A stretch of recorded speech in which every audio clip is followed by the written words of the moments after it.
Would I suck blood off the toes of Billy Lord while a corpse dangles over us? Yeah, I would. Yes, 1,000,000 times yes.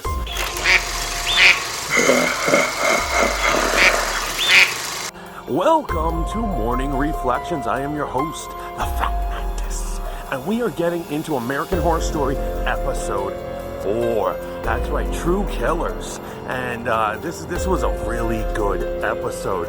I'm going to say I'm already loving the season. Even their weaker episode was entertaining as fuck. But I will say that this one just knocked it out of the park. It has all sorts of theories and crazy things and just things we've got to get into. So I'm getting into it right now. So I'm going to skip the shenanigans and go straight to our rating. That episode receives a 97 in my book. That was an absolute, episode 4 was an absolute epic, incredible good episode. Although it didn't have a lot of deep notes as a lot of past episodes that got similar ratings, I will say that had enough twists and turns, sexuality, things that just entertained and just had us going and brought in the mythology of this season, that it definitely deserves that high rating. So we are going to get into things. And the first thing I got to say is Billy Lord, who normally in past seasons has played kind of a nerdy, soft-spoken girl, and she's cute, and I've always had a crush on her. I think she's great. But honestly, that opening scene to episode 4 took the sexual energy of the entire series from here to way up here. Now, I'm saying it might actually contend to be one of the sexiest episodes ever to date, and that even is rivaling Lady Gaga's season 5 Hotel, which had a lot of like blatantly raunchy sex scenes, which were crazy, and I remember those used to drive me crazy. But this one is crazy when Billy Lord is like smirking. She sees the corpse dangling and she just smirks at it in this like really sexy way. She turns around, she slaps him and then kisses him, and like that whole thing when they focus in, the director kept looking back on her bloody feet and how he was into it. It was just a really well done scene. I love like coked out Billy Lord freaking teaching aerobics. So that was an amazing thing. So opening scene has already gotten me. I am absolutely hooked. Moving on to the next thing. So what it is it was like you were at a wrestling SmackDown. This is the the Grudge Royale or Royal Rumble or whatever or Raw or whatever you want to call it. But it's two epic, legendary serial killers going after each other. It's interesting that the Night Stalker looks up to Mr. Jingles so much. The only way he feels like he can repay him or do anything for him is to kill him, which just continues to follow the depravity of American Horror Story. And I love it. It was really good, doing good. And I couldn't believe that they pulled a Quentin Tarantino where they actually kill a historical figure. And that blew my mind. And the kill was great. Like the way he did that. That was an epic murder scene. So then we have Jingles and Margaret. Now, any way you want to slice it, that relationship, that idea, is a pedophilic relationship. I know it's hard to say or whatever because they kind of made it try to seem like it was innocence. He was a simpleton and she was a rejected girl and all this stuff. Now they weren't necessarily hooking up. Who knows if he touched her or not? Who knows or whatever? But he's clearly much older than her. If the story takes place 14 years earlier, she was a girl. She was absolutely a teenager. She's a teenager. She's going to camp. She should not be hooking up with the maintenance man. Straight up. So he ain't innocent. You know what I'm saying? Like he ain't innocent. He ain't innocent, but but he's not guilty either.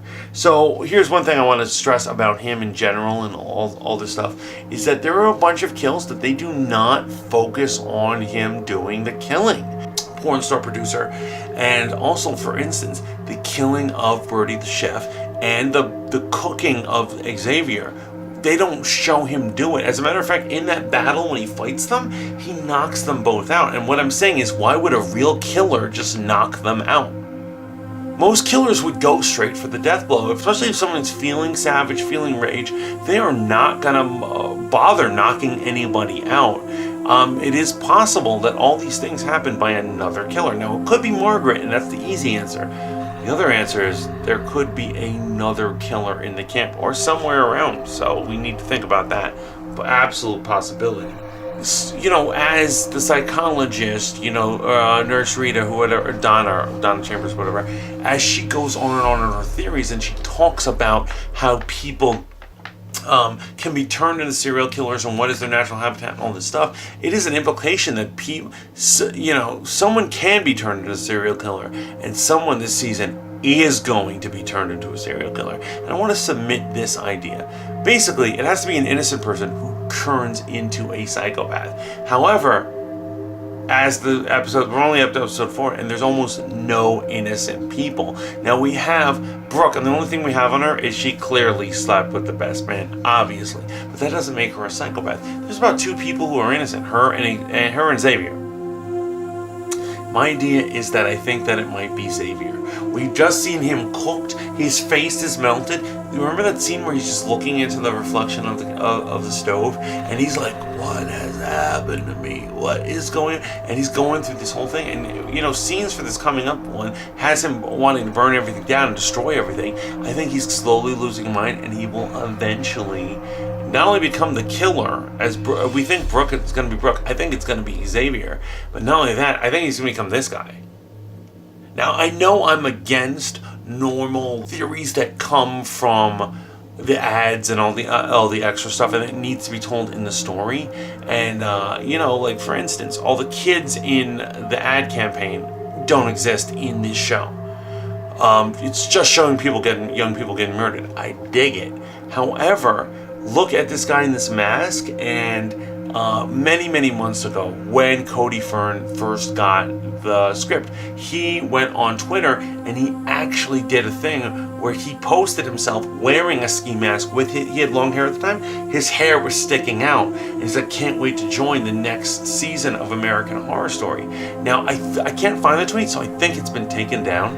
But I think it's an implication that his character is not only going to become scarred, he's going to become not the killer, but the masked killer, like Freddy or somebody else, or somebody who has a horrible disfigurement. But I think he's going to go through so much trauma that at the end, once we think we're out of serial killers, it's going to be Xavier to freaking bring it in. So we've got to talk this whole resurrection thing. So the Night Stalker is raised from the dead. And trust me, he ain't no ghost. That ain't no normal ghost. That ain't what happened in a hotel. That isn't what happened in Murder House. Something different is happening to him, and it's definitely satanic. It's a nature of satanic. You heard the chanting and all these things. And I think there's might be a reason why there's so much evil energy in the air. I believe there's satanic images or creatures or spirits in the air of the camp. And I think the camp was at one time utilized by Satanists, early Satanists, back in the day, back in the Puritan days. And I think it's like a Salem witch trial type of situation.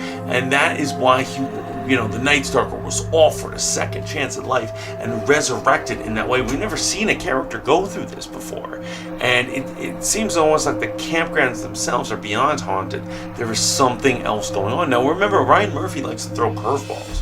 There's all sorts of episodes that have nothing, you would think would have nothing to do with the series, but they're flashbacks or ideas that we wouldn't understand. Like in Murder House, there's all these flashbacks to series, time periods and things we wouldn't understand, but it connects very well to the series. Just like in Cult, not my favorite series, certainly not my least favorite, but however, there's that one where Valerie Solaris died for your sins, that episode, where it goes back to the 70s and the shooting of Andy Warhol, which I know Ryan Murphy loves his history, especially Andy Warhol, but what it is that he likes to throw these curveballs. So I have a feeling that out of these 10 episodes, there's going to be one where we're going to see a flashback, possibly to the ancient days. Now, is it possible that that's the one Sarah Paulson is going to guest star in? Is it going to be the Lady in White, which I think might be the 6th or 7th episode? I don't know. It is riveting. It's fun, and I can't wait to see where this goes. So I want to field one last theory, and this is the theory about it being a movie. Everyone's going on and on about it. Personally, I think it was an ad campaign. I think the ad people were like, let's watch them film the thing and we'll record them filming it. However, it is possible that this could be that. I don't really believe it because it's too much like season 6. But I will say that if there is an episode that's going to reveal this, it will be the next one, which is episode 5, which is the halfway mark of this season. So those were my thoughts on that amazing episode. Please let me know what you think of my theories or ideas, or if I missed anything. So I am gonna go. I'm gonna put on the episode 4 again, and I'm gonna watch that opening scene 6 or 7 more times this evening before I go to bed. And then I'm gonna get a Night Stalker poster, because any dude who's able to bag crazy Billy Lord is a hero in my book. So that is Morning Reflections, and that is my review. I hope you liked it. I don't know, what do you guys think? And what did you think of the episode? Did I miss any theories or ideas? Let me know. Remember to like, share, and subscribe. And remember to love one another. Ciao for now.